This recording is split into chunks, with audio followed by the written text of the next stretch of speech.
baseball fans. I know it's been a minute since Leachy's been on here, but I've been ripping and running and doing this and doing that. And something when I was sitting up this morning, I was like, I gotta get on here and talk about some of the stuff that I've been seeing, not just in the batting cage, but I've had a chance to get out and coach, and then I'm gonna be starting my summer team, an 18U team this weekend, so I'm all fired up about that. As I got guests, old big league teammates coming out to help me with the kids, future Hall of Famer, because I know for me, it's like I always want to bring around people who are smarter, who have done it a certain way to interject, because coaching can come from, you can learn from a variety of people. So we're doing our little kickoff event out of the location this Sunday, and we're going to practice, do a little clinic, have a barbecue, there'll be some pool time, and then it's go time. Then we start the practice and tournaments, and I don't know the kids, so, I'll be using my scout cap, my coaching cap, along with the staff, and so on and so forth. But this past weekend, over Memorial Day, I got to go out and guest coach for a little bit with two of my childhood friends who run the Novato Knicks program. It's a collegiate summer league program, and they were up here in Sacramento playing in Lincoln against the Lincoln Potters. And it was good I love the field. So for me, as much as I like the cage, I love the field. And even though I didn't know the kids, and I was only there for a few hours, and just, watching some of them hitting the cage, and then watching, when the game starts, how guys react, how they play, how they perform. It just made me, all the memories and the nuances of the game, all came to light. And I just said, man, I got to get on here and talk about, what I see, because I feel like in today's game, and this is all the way up to the major leagues, I think when we have eliminated the old school, the veteran player, coach experience that people say doesn't matter, I think it's totally affecting the game.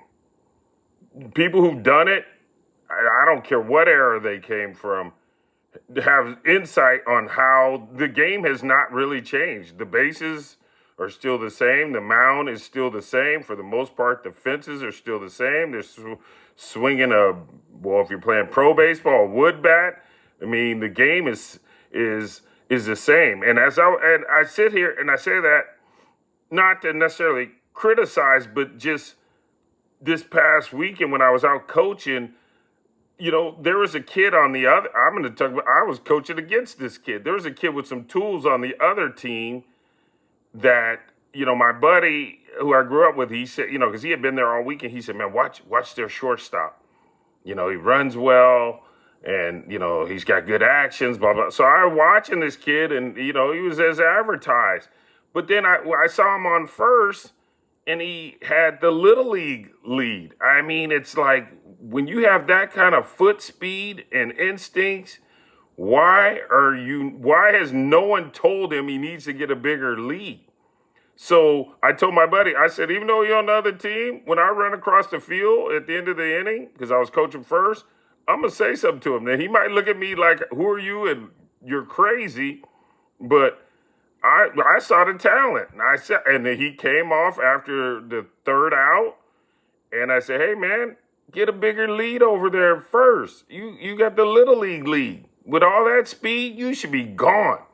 So the next time he came up, he took his lead and he looked across the field at me and he made the gesture, bigger. And I said, and I did it back. I said, no, you got to get off farther than that. And he got off farther. Boom, he took off, stole second. I looked at him, nodded. Yeah, that's what you should be doing. Then I think within the next few pitches, he stole third. It's like, why are these kids not learning? And this kid's in college. I don't even remember his name, but it's like, why haven't these kids been taught how to use what instincts and abilities they have? I mean, this guy is a plus runner. and he had the little league lead at first. I mean, he was real quiet at the plate, just tools. I don't know where it'll take him, but it's like, man, this guy needs to blossom. He needs somebody to get in his ear and say, hey, you should be doing this, and take your game as far as you can go. Another situation in the game, he was on first. This is after that it transpired. And their number 4 hitter, big, strong, physical kid, comes up, and our pitcher falls behind 1-0 with that fast guy on first that I was just talking about. In a 1-0 situation, he didn't even give the speed kid, a chance to steal second. 1-0, the pitcher throws a pretty nasty breaking ball, and this big, powerful kid gets out in front and just hits like a nubber to shortstop. And I was like, wait a minute. Has no one ever talked to this kid about situational hitting? I mean, you got a fast guy on first. I was always taught it's easier to score from second than it is from first. So if I got a fast guy in front of me, I'm going to give him a pitch or two to get down there. 1. 2, I am not going to swing at a nasty breaking ball that all I can do is get out in front and lunge at in a partial hitter's count of 1-0. Like, I would talk to the kid, 2 things. I'd be like, so-and-so can steal bases. You want to let him try to get to second before you get your swing off, right? Now, if it was a pitch he can do damage on, albeit hack at it, but this was a just poor situational baseball. And then the kid should have stole. I think there was controversy. I was taught whenever there's movement or excitement in a game, it usually takes the opposing team pitcher to settle back in a pitch or two. So that's a good time to run. That's why we don't see it as much anymore. You see guys steal second, and then you see guys steal on the next pitch because there's commotion. We don't do this. Well, no, the Rays are doing it. They figured something out. They're playing chess when now everyone else is still playing checkers until the game changes again. But it was just baffling to me to see that these college kids still don't have a grasp of how to play the game. I can go on and on and on. And I was just out there for, 4 or 5 innings of the game. No one was playing the elements. The wind was howling in and across. Were their pitchers pitching to the elements? Our outfielders were playing way too deep. They weren't reading swings. It's like I sit here, and that's why I'm so excited about my summer team, because when we get out on the field and in the game, this is where I can give them all the experience I have and knowledge. I'll be able to say, hey, the wind's howling in from left field, so we can give up fly balls to that side of the field. So if it's a right-hand batter, we can throw in and just let them hit lazy pop-ups to left field. Or left-hand batter, we throw away and let them just hit little fly balls. But I don't feel like in today's game, the kids are learning this. And I like it. We're too deep into the analytics, and we forgot how to teach the game of baseball and winning baseball. Give yourself up. Shorten up with 2. Throw strikes. Hit your spots. Get ahead. Strike 1. Pick a pitch. I mean, I've spent a lot of time. I guess I'm old school. I drafted in the 90s, played to the early 2000s, and I've been fortunate to have a lot of managers on the way, not just Dusty. Terry Francona and Joe Torre, and then a lot in the minor leagues that showed us. We learned how to play the game. And for me, I think I learned as far back as Little League how to play the game. So it didn't start at the pro level, but I feel like in today's game, we're too enamored with spin rate. I get it. I like it. We're too enamored with launch angle, exit velo. I like it. I use it. All this texture, but we don't know how to play the game. I mean, all that stuff is fine and dandy. Yeah, I hit a ball 100 miles an hour, but what's the outcome? The dude, did he catch it or not? And if he caught it, I don't care if I hit a ball 105 miles an hour. I'm out. It's the same as a punch out. What I do care is, I watched my team, the Giants, the other day lose a game. A guy just hit a nubber right back past the pitcher, and pitcher couldn't field it, and it ended up the other team scoring. What was the exit velo on that? Did it matter? Did the spin rate matter? Did the velocity matter? Nope, because at the end, it's someone's going to win, someone's going to lose. Someone's going to get a hit, someone's going to get out. So I just, just watching how our game is evolving and just seeing, having the firsthand experience out there with these college kids who I would think have a good grasp of the game. There was kids on both sides who had no idea how to play the game.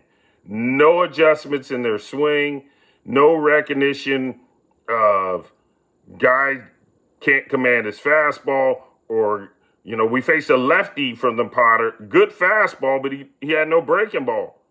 So to me, I'm over there coaching first, like our hitters should be eliminating his breaking ball, should be just sitting. He threw hard, but hard can get hit if you know when it's coming and how to time it.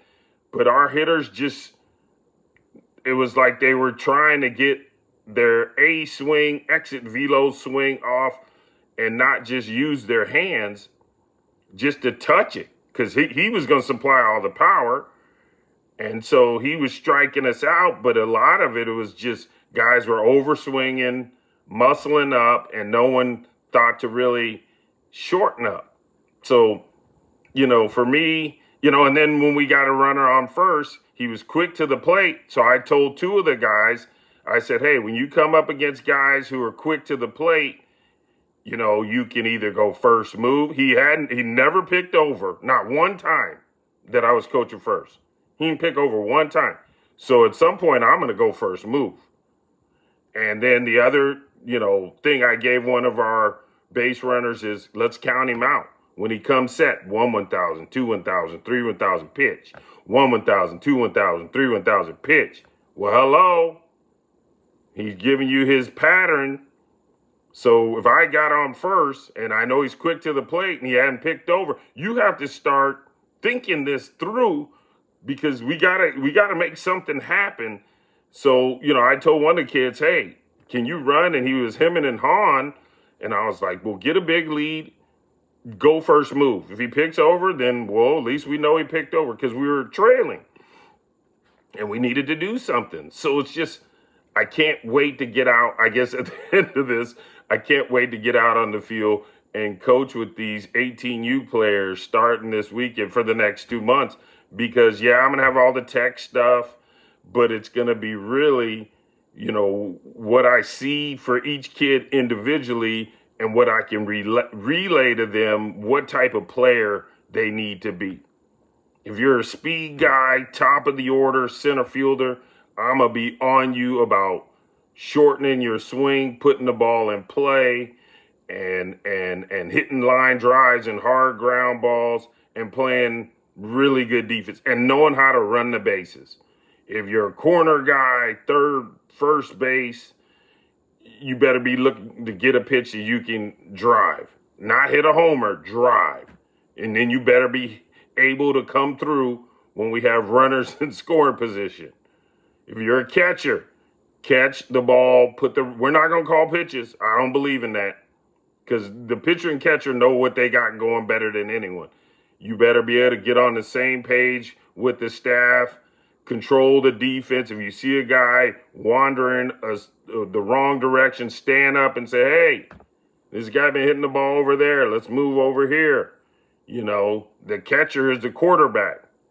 Pitchers, I don't care if you throw 78 or 98. throw strikes. I don't care about spin rate. I don't care about ride, carry, all these.